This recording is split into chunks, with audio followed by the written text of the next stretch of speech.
Mighty Learners. Kami dari kelompok 5 atau Davin, Marcelino, Rizky, dan saya sendiri Grace akan menjelaskan tentang C# dan visual scripting. So without further ado, let's go. Scripting. Apa itu?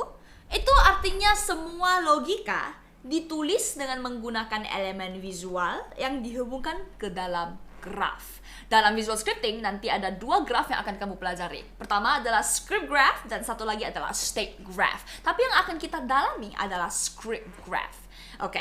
Visual scripting itu tersedia secara otomatis dalam softwarenya sendiri, khusus untuk yang mulai dari 2021 ke atas. Tapi untuk 2021 ke bawah, maka kamu harus download lagi dan import ke dalam Unity. Oke, next. Mengapa visual scripting? Oke, first of all, kalau kamu sudah sepuh dalam coding-coding atau terbiasa mengkode dan mau belajar, maka lebih baik tidak pakai visual scripting. Visual scripting ini lebih didesain untuk orang-orang seperti artist, designer yang tidak ingin belajar coding, tapi masih bisa menggunakan softwarenya untuk kira-kira tahu apa yang harus digambar atau dibuat supaya bisa dipakai untuk game nanti. Halo, di video kali ini saya akan mendemonstrasikan cara penggunaan visual scripting di Unity. Ini langsung saja, cara menambahkan visual scripting di Unity sendiri ada beberapa cara. Yang pertama itu ada create langsung visual scripting, scripting graph. Yang kedua itu ada kita langsung di add komponen ya. Kita buat script machine. Jadi kita buat langsung aja.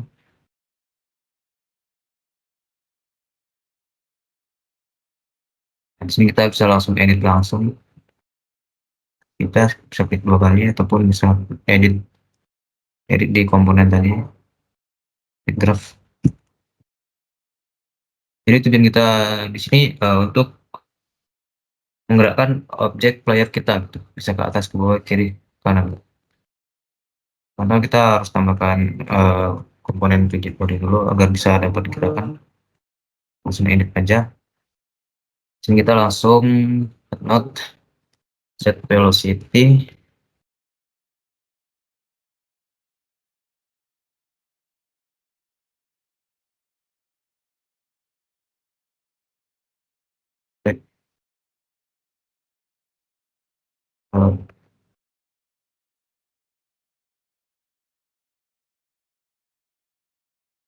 Vektor.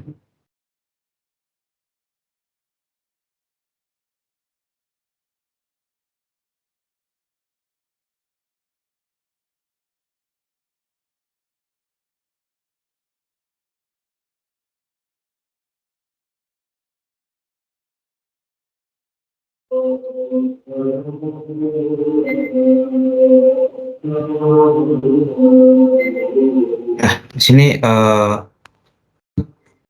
set velocity sendiri itu agar kita dapat menentukan velocity dari rigid body yang sudah kita tambahkan tadi di objek player.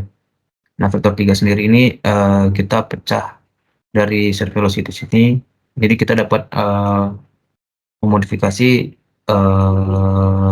velocity atau posisi dari X, Y, dan Z. Sini untuk X sendiri kita menggunakan input axis ya, get axis. Axis name ini bisa kita dapat dari di project setting, input manager. Di sini ada axis horizontal, vertikal, dan lain-lain. Jadi bisa nambahkan segala macam. Nah, kita coba dulu.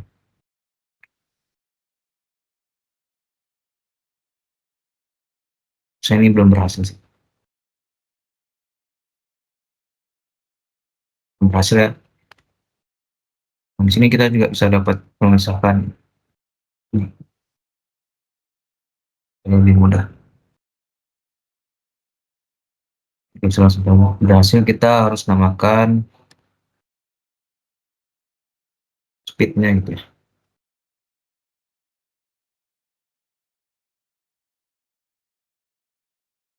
Sini kita bisa juga menambahkan suatu variabel agar bisa kita modifikasi langsung dari vektor kita sendiri. Misalnya kita ingin menambahkan speed x buat 5 ya. Coba kita tes lagi. Nah, sudah saya x dan kiri ke kanannya udah bisa. Nah,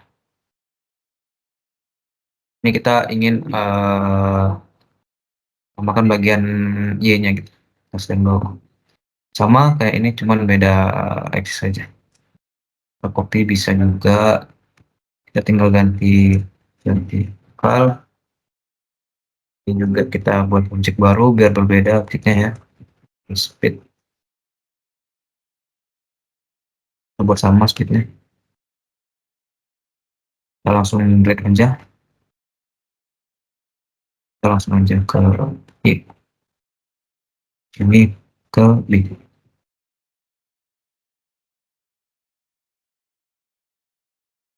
Jadi kita coba tes bawah dan saya. Oke, jadi sekian aja video dari saya, penjelasan saya, demo dari saya. Sedikit maafnya, terima kasih. Nama saya Marcelino. Jadi pada kesempatan kali ini saya akan menjelaskan ya tentang pengenalan C# pada Unity. Jadi dalam slide dikatakan bahwa C# itu adalah bahasa pemrograman modern, object oriented dan juga type safe. Modern di sini dapat dikatakan bahwa C# itu merupakan bahasa pemrograman yang terus berkembang dan diperbarui secara terus-menerus. Nah, tentu ini membuat C# menjadi relevan ya dan sesuai untuk kebutuhan pengembangan untuk saat ini. Nah, untuk kata object oriented dan juga type safe itu akan dijelaskan pada slide selanjutnya. Jadi kita akan lanjut dulu. Di sini dikatakan bahwasanya kode C# akan dikompilasikan menjadi sebuah bahasa tengah atau intermediate language yang dapat dieksekusikan oleh sebuah CLR atau Common Language Runtime. Nah, maksudnya ini gimana? Biasanya pada saat kita menuliskan sebuah code ya dalam bahasa C# di Unity, code tersebut itu biasanya tidak langsung diubah ya menjadi instruksi mesin yang dapat dijangkau oleh komputer. Tapi code tersebut biasa itu akan dikompil ya menjadi bentuk perantara yang biasa kita sebut dengan intermediate language.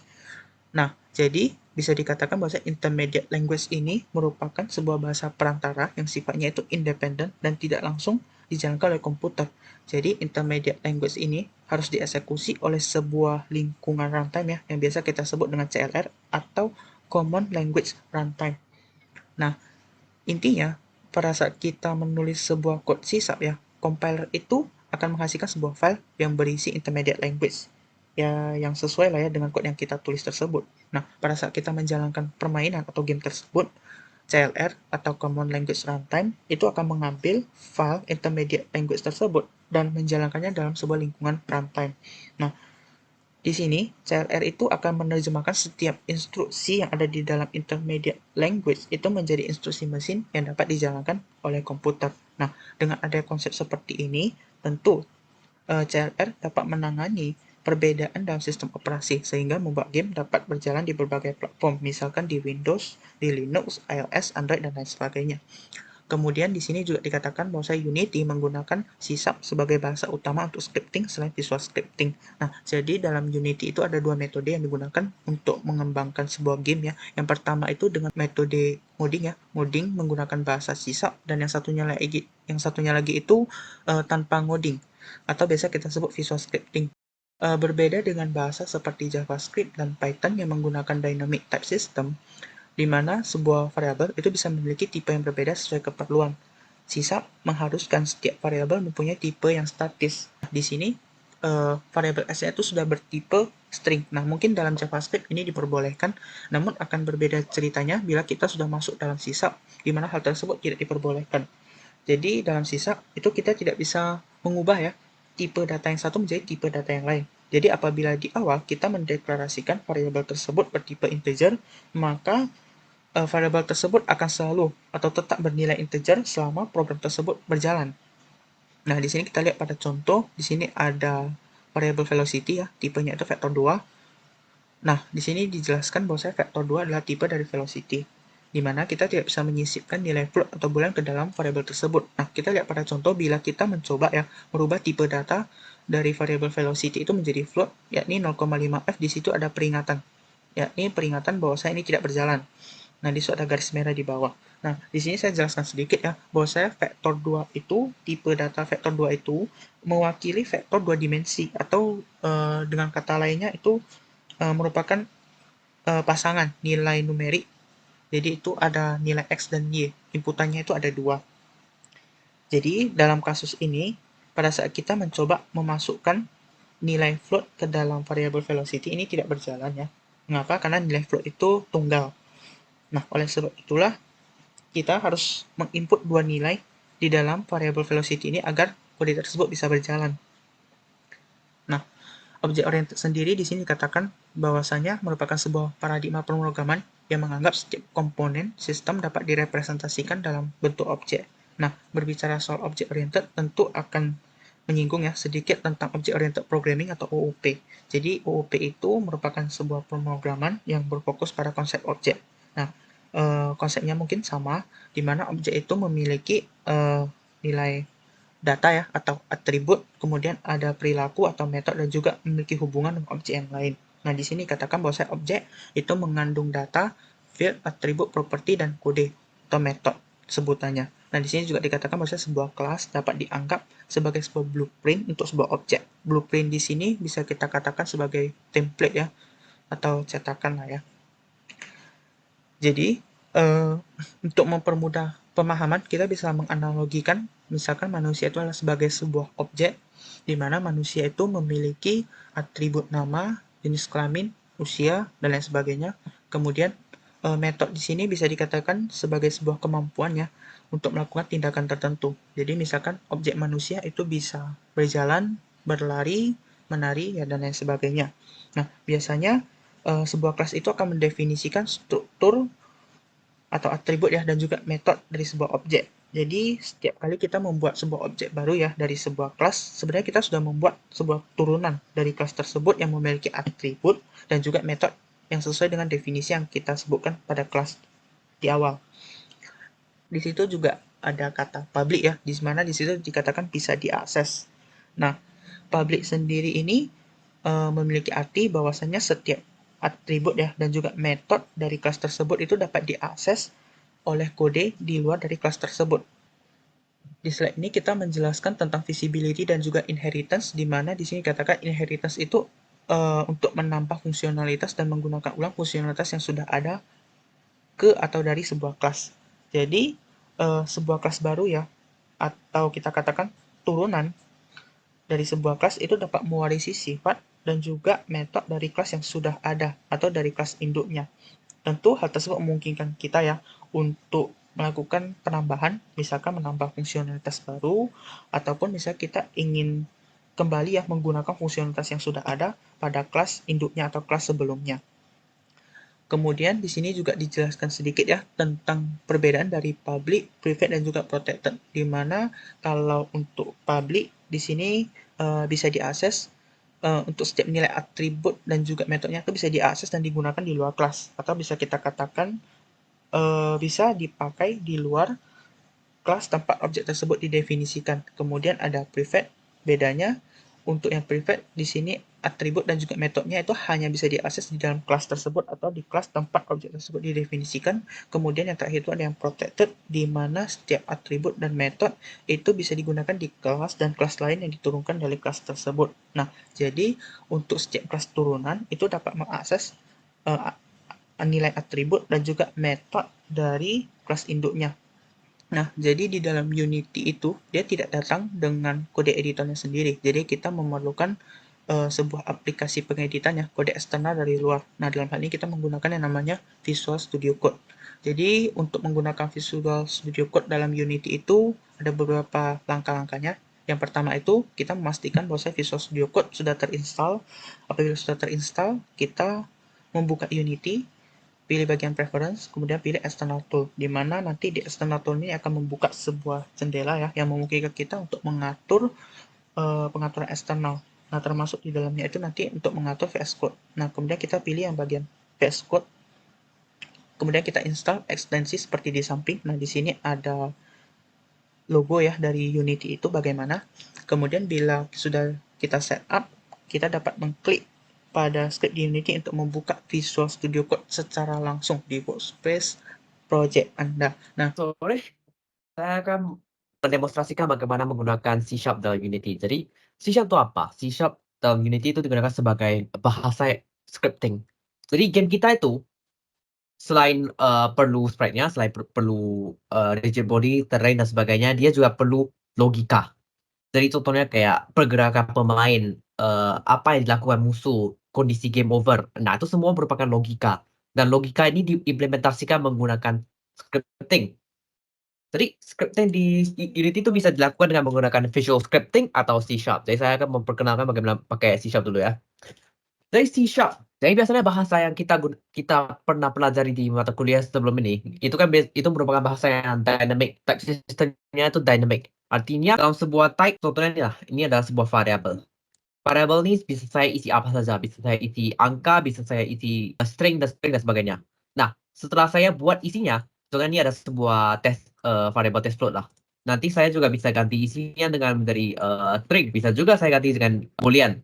Tapi di C# tidak bisa. Jadi ketika kita membuat sebuah variable, pertama-tama harus ada type-nya. Jadi ini adalah format conditional untuk if else jika ini kondisi ini benar. Ya ini kita buat sebuah array dengan ukuran 10. Berarti ini bisa nampung 10 item di dalam.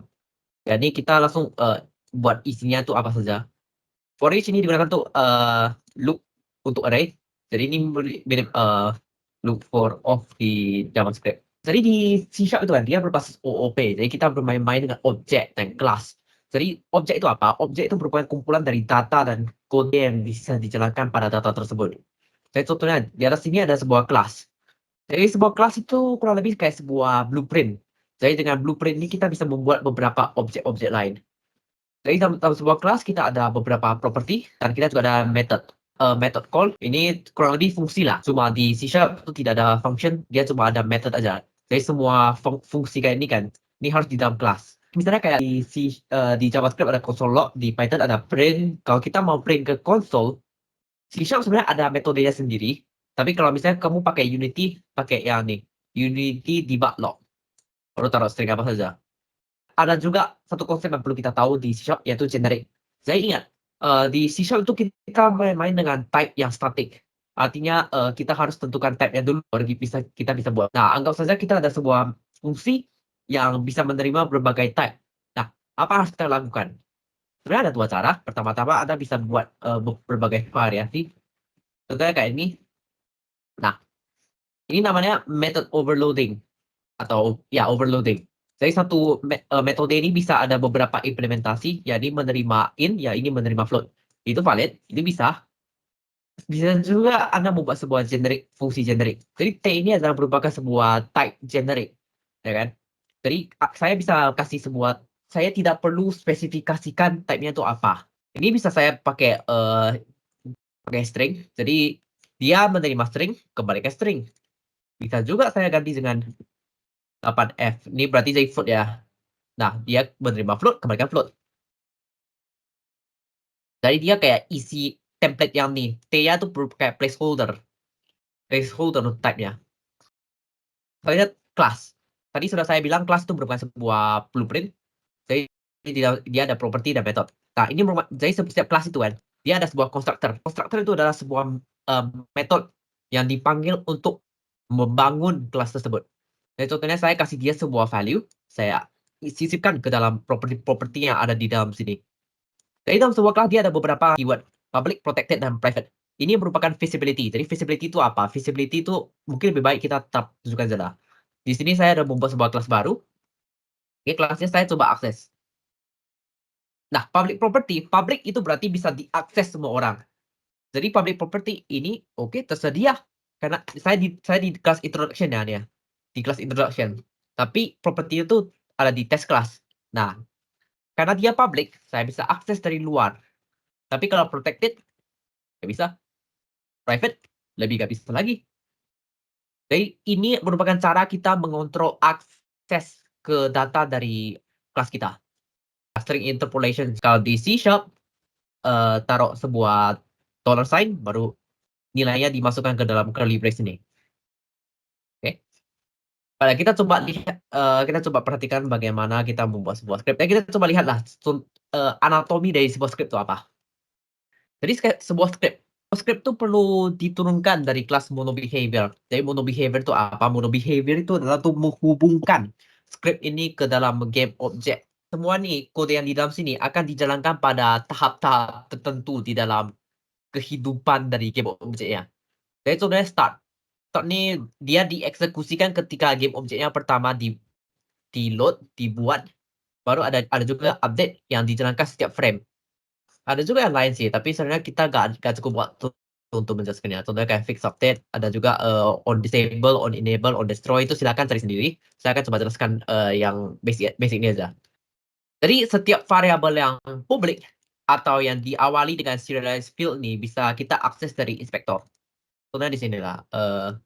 Tadi itu public itu kan speed sama start message kan, bisa kita akses di sini. Juga bisa kita edit. Jadi dengan ini kita tidak usah kembali ke dalam kode, kita tidak usah manual mengubahnya. Kita bisa langsung ubah dari luar sini. Kita coba langsung demonstrasikan dulu lah. Jadi ini merupakan sebuah script untuk pergerakan pemain yang sangat basic. Bahkan saya sarankan jangan pakai ini, pakai yang memakai rigid body, tapi kita tidak cukup waktu untuk menjelaskannya dan itu merupakan tanggung jawab dari tim selanjutnya lah ya. Oke, jadi tadi start. Soalnya kalau kita lihat ke konsol, nah nampak message tadi yang kita kirimkan, spawn. Setiap game objek itu dia ada komponen transformnya sendiri nih. Dia bisa mengontrol posisi, bisa mengontrol rotasi, bisa mengontrol skala. Nah, jadi kita menggeserkan posisinya itu merupakan sebuah operasi translasi. Kita menggeserkan posisinya agar pemainnya bisa bergerak. Jadi kita kalikan dengan direction kali speed. Ini biar membuat, kalau tidak nanti gerakannya cuma kayak sangat lambat karena dia cuma maksimalnya tuh 1 atau min 1 aja. Baru kita kali dengan time, delta time. Apa ini? Ini udah nampak penjelasannya sih, tapi saya jelaskan juga. Time delta time itu adalah waktu yang telah berlangsung sejak frame sebelumnya. Jadi ingat, update itu kan, dia sebenarnya dijalankan setiap frame. Jadi artinya kalau misalnya kamu ada game dengan komputer kamu bisa 100 FPS, berarti update ini dijalankan 100 kali per detik. Kalau misalnya 50 aja atau 30 aja, ya 30 kali per detik. Artinya kalau misalnya pemain dengan FPS yang lebih tinggi, gerakannya pasti lebih cepat karena update-nya kode ini dijalankan 100 kali per detik dibandingkan dengan pemain yang bisa menjalankan kode ini cuma 30 kali per detik, 20 kali per detik. Atau yang benar-benar potato banget tuh 5 kali per detik. Ya. Jadi untuk membuat mereka seimbang biar kecepatannya tidak terlalu beda, kita kalikan dengan waktu tersebut delta time. Mungkin ini lebih coba telusuri sendirilah logikanya bagaimana nih. Nah, dengan sebuah kombinasi itu kita bisa membuat objek kita bergerak. Ya, ini bentar ini lagi hang sedikit. Oke, lagi hang nih. Baiklah. Oke, Baiklah, itu saja untuk penjelasan saya. Terima kasih